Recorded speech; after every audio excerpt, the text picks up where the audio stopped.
নমস্কার, আমার গল্প পাঠ আসরে আপনাকে স্বাগত জানাচ্ছি। পড়ে শোনাচ্ছি শরৎচন্দ্র চট্টোপাধ্যায়ের একটি কালজয়ী গল্প, হরিলক্ষ্মী।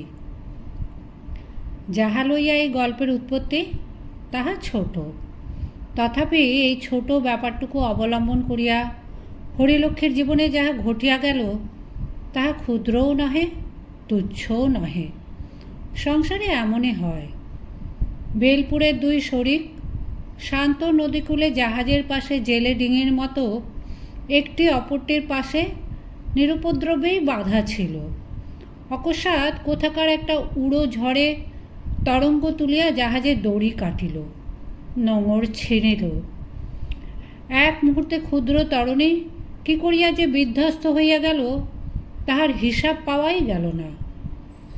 বেলপুর তালুকটুকু বড় ব্যাপার নয়, উঠিতে বসিতে প্রজা ঠাঙাইয়া 1000-12 ওপরে ওঠে না, কিন্তু 15.5 আনার অংশীদার শিবচরণের কাছে 2 পাই অংশের বিপিন বিহারীকে যদি জাহাজের সঙ্গে জেলে ডিঙির তুলনায় করিয়া থাকি তো বোধ করি অতিশয়োক্তির অপরাধ করি নাই।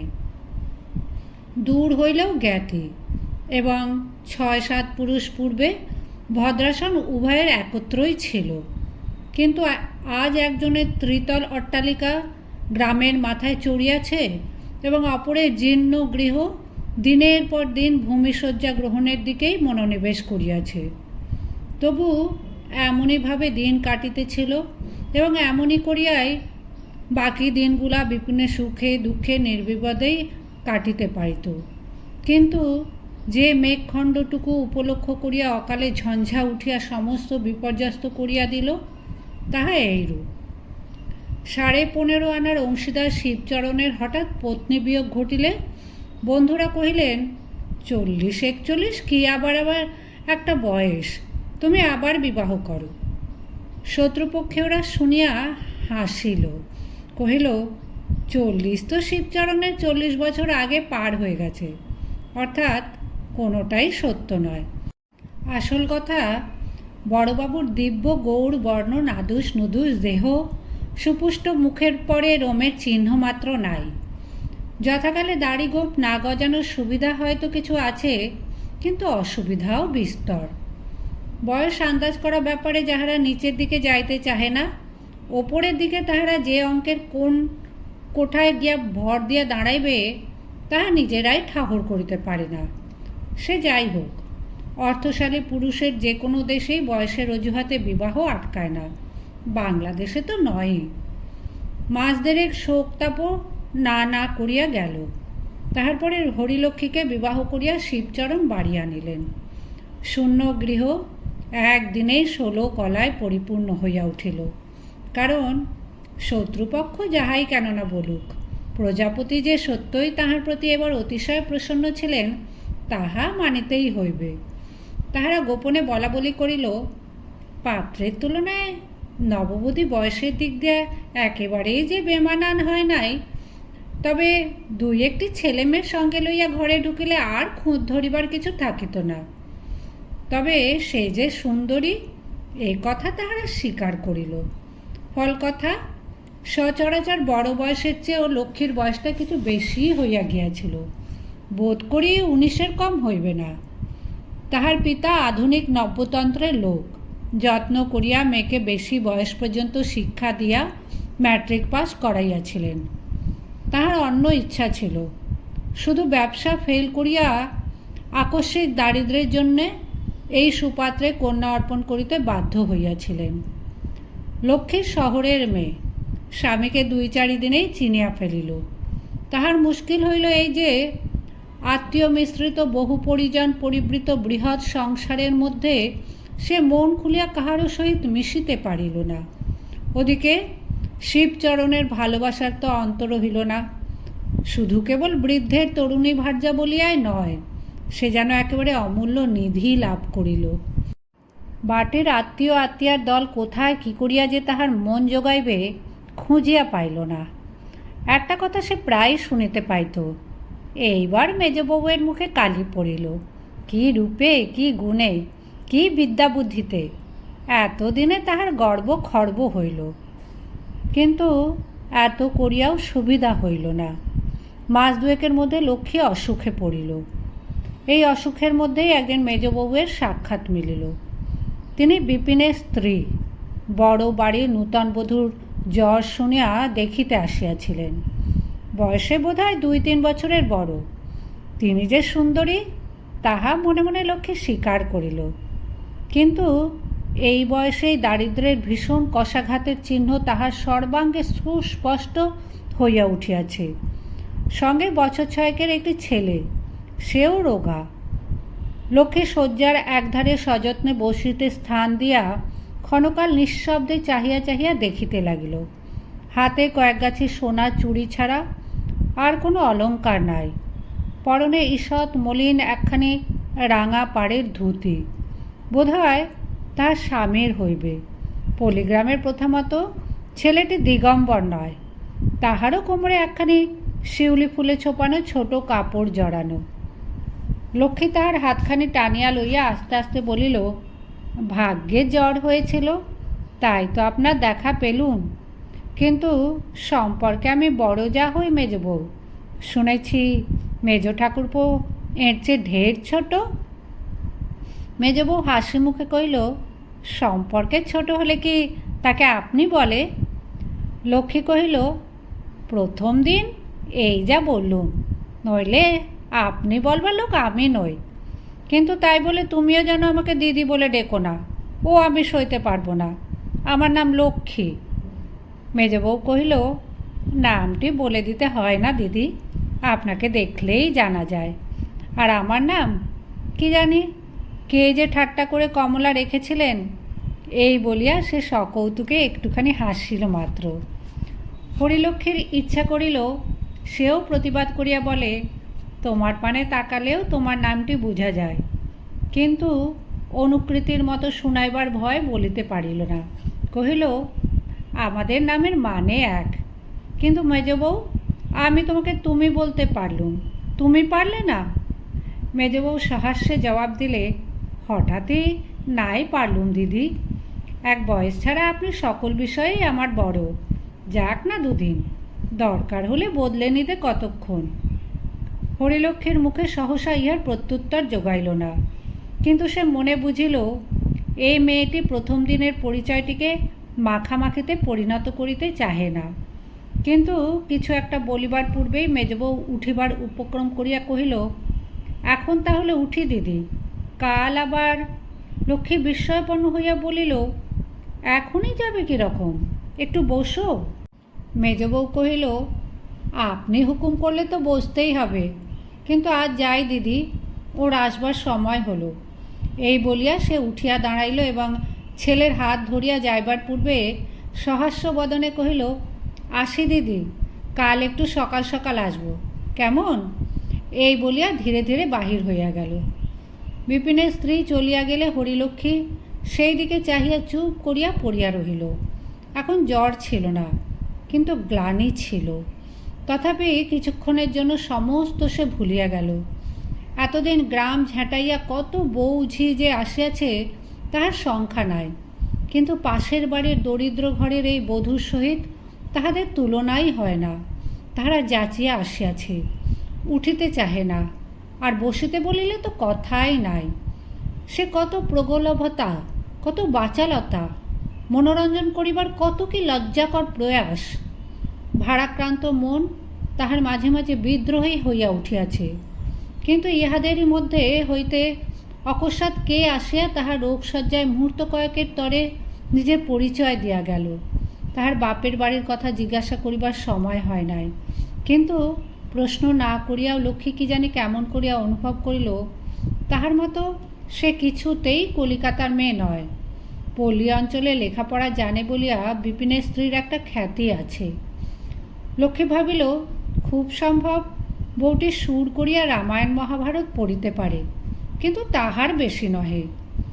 যে পিতা বিপিনের মতো দিন দুঃখীর হাতে মেয়ে দিয়াছে, সে কিছু আর মাস্টার রাখিয়া স্কুলে পড়াইয়া পাশ করাইয়া কন্যা সম্প্রদান করে নাই।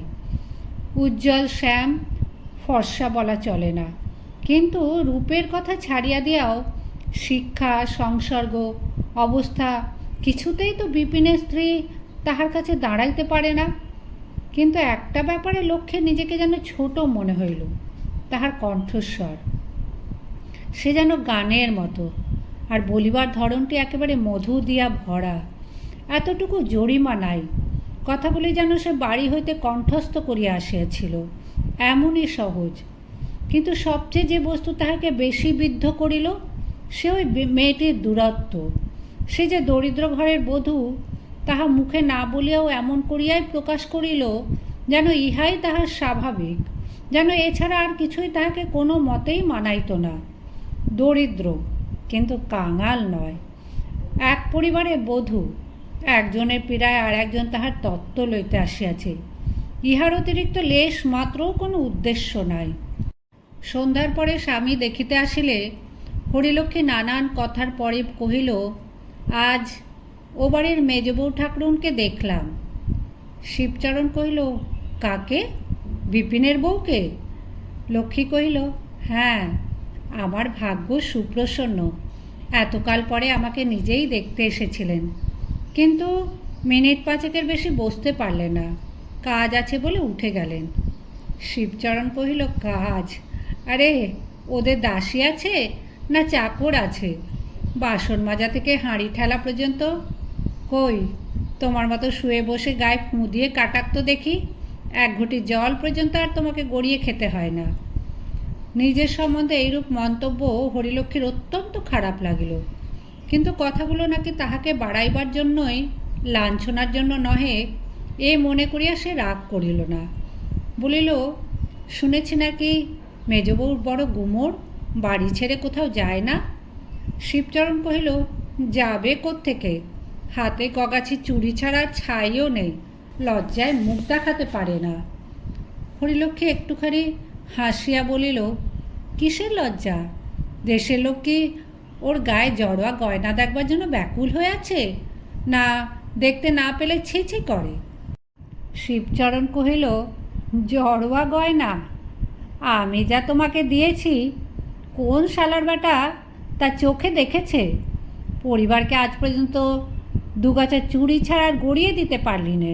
বাবা, টাকার জোর বড় জোর, জুতো মারবো আর। হরিলক্ষ্মী ক্ষুণ্ণ অতিশয় লজ্জিত হইয়া বলিল, ছি ছি, ওসব তুমি কি বলছো? হরিচরণ কহিল, না না, আমার কাছে লুকোছাপা নেই, যা বলবো তা স্পষ্টাস্পষ্টি কথা। হরিলক্ষ্মী নিরুত্তরে চোখ বুজিয়া শৈল। বলবারই বা আছে কি? ইহারা দুর্বলের বিরুদ্ধে অত্যন্ত রূঢ় কথা কঠোর ও কর্কশ করিয়া উচ্চারণ করাকেই একমাত্র স্পষ্টবাদিতা বলিয়া জানে। শিবচরণ শান্ত হইল না, বলিতে লাগিল, বিয়েতে যে 500 টাকা ধার নিয়ে গেলি, সুদে আসলে 700-800 হয়েছে, তা খেয়াল আছে? গরিব একধারে পড়ে আছিস, থাক, ইচ্ছে করলে যে কান মূলে দূর করে দিতে পারি। দাসীর যোগ্য নয়, আমার পরিবারের কাছে গুমর। হরিলক্ষ্মী পাশ ফিরিয়া শুইল। অসুখের ওপরে বিরক্তি ও লজ্জায় তাহার সর্বশরীর যেন ঝিমঝিম করিতে লাগিল। পরদিন দুপুরবেলায় ঘরের মধ্যে মৃদু শব্দে হরিলক্ষ্মী চোখ চাহিয়া দেখিল, বিপিনের স্ত্রী বাহির হইয়া যাইতেছে। ডাকিয়া কহিল, মেজবউ, চলে যাচ্ছ যে? মেজবউ সলজ্জে ফিরিয়া আসা বলিল, আমি ভেবেছিলাম আপনি ঘুমিয়ে পড়েছেন। আজ কেমন আছেন দিদি? হরিলক্ষ্মী কহিল, আজ ঢের ভালো আছি। কই, তোমার ছেলেকে আনুনি? মেজবউ বলিল, আজ সে হঠাৎ ঘুমিয়ে পড়ল দিদি। হঠাৎ ঘুমিয়ে পড়ল মানে কি? অভ্যাস খারাপ হয়ে যাবে বলে আমি দিনের বেলায় বড়টাকে ঘুমোতে দিই নে দিদি। হরিলক্ষ্মী জিজ্ঞাসা করিল, রোদে রোদে দুরন্ত পড়া করে বেড়ায় না?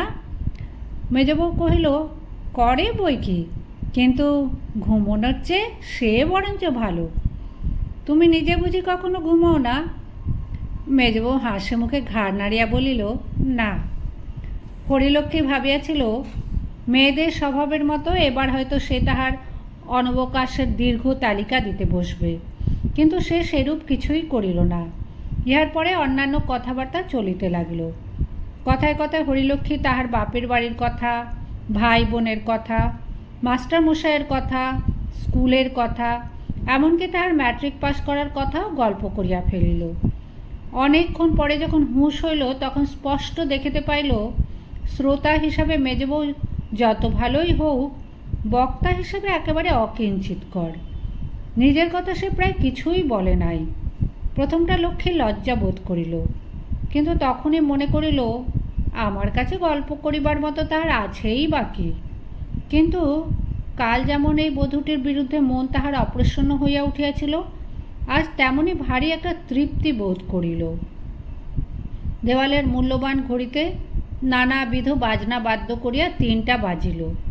মেজবউ উঠিয়া দাঁড়াইয়া সবিনয় কহিল, দিদি, আজ তাহলে আসি? লক্ষ্মী সকৌতুকে বলিল, তোমার বুঝি ভাই 3টে পর্যন্ত ছুটি?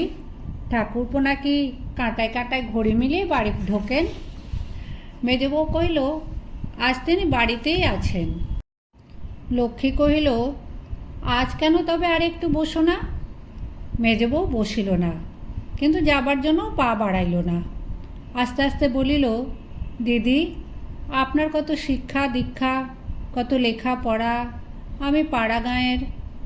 তোমার বাপের বাড়ি বুঝি পাড়া গাঁয়ে? হ্যাঁ দিদি, সে একেবারে অজ পল্লী গ্রামে। না বুঝে কাল হয়তো কি বলতে কি বলে ফেলেছি, কিন্তু অসম্মান করার জন্য আপনি যে দিব্যি করতে বলবেন দিদি। হরিলক্ষ্মী আশ্চর্য হইয়া কইল, সে কি মেজবউ, তুমি তো আমাকে এমন কোনো কথাই বলনি। মেজবউ এ কথার প্রত্যুত্তরে আর একটা কথাও কহিল না, কিন্তু আসি বলিয়া পুনশ্চ বিদায় লইয়া যখন সে ধীরে ধীরে বাহির হইয়া গেল, তখন কণ্ঠস্বর যেন তাহার অকস্মাৎ আর একরকম শুনাইল। রাত্রিতে শিবচরণ যখন কক্ষে প্রবেশ করিল, তখন হরিলক্ষ্মী চুপ করিয়া শুইয়াছিল। মেজবউয়ের শেষের কথাগুলো আর তাহার স্মরণ ছিল না। দেহ অপেক্ষাকৃত সুস্থ, মনও শান্ত প্রসন্ন ছিল। শিবচরণ জিজ্ঞাসা করিল, কেমন আছো বড় বউ? লক্ষ্মী উঠিয়া বসিয়া কহিল, ভালো আছি। শিবচরণ কহিল, সকালের ব্যাপার জানো তো? বাছাধনকে ডাকে এনে সকলের সামনে এমনি কড়কে দিয়েছি যে জন্মে ভুলবে না, আমি বেলপুরের শিবচরণ। হরিলক্ষ্মী ভীত হইয়া কহিল, কাকে গো? শিবচরণ কহিল, বিপ্নেকে ডেকে বলে দিলাম তোমার পরিবার আমার পরিবারের কাছে জাঁক করে তাকে অপমান করে যায়, এত বড় আস্পর্ধা! পাজি নচ্ছার ছোট লোকের মেয়ে, তার ন্যাড়া মাথায় ঘোল ঢেলে গাধায় চড়িয়ে গায়ের বার করে দিতে পারি, জানিস? হরিলক্ষ্মীর রোগক্লিষ্ট মুখ একেবারে ফ্যাকাশে হইয়া গেল। বলো কি গো? শিবচরণ নিজের বুকে তাল ঠুকিয়া সদর্পে বলিতে লাগিল, এ গায়ে জজ বলো, ম্যাজিস্ট্রেট বলো, আর দারোগা পুলিশ বলো, সব এই শর্মা। মরণ কাঠি জীবন কাঠি এই হাতে। তুমি বলো, কাল যদি না বিপিনের বউ এসে তোমার পা টেপে, তো আমি লাটু চৌধুরীর ছেলেই নই। আমি বিপিনের বধূকে সর্বসমক্ষে অপমানিত লাঞ্ছিত করিবার বিবরণ ও ব্যাখ্যায় লাটু চৌধুরীর ছেলে অকথা কুকথার আর শেষ রাখিল না। আর তাহারই সম্মুখে স্তব্ধ নির্নিমেষ চক্ষিতে চাহিয়া হরিলক্ষ্মীর মনে হইতে লাগিল, ধরিত্রী দ্বিধা হও।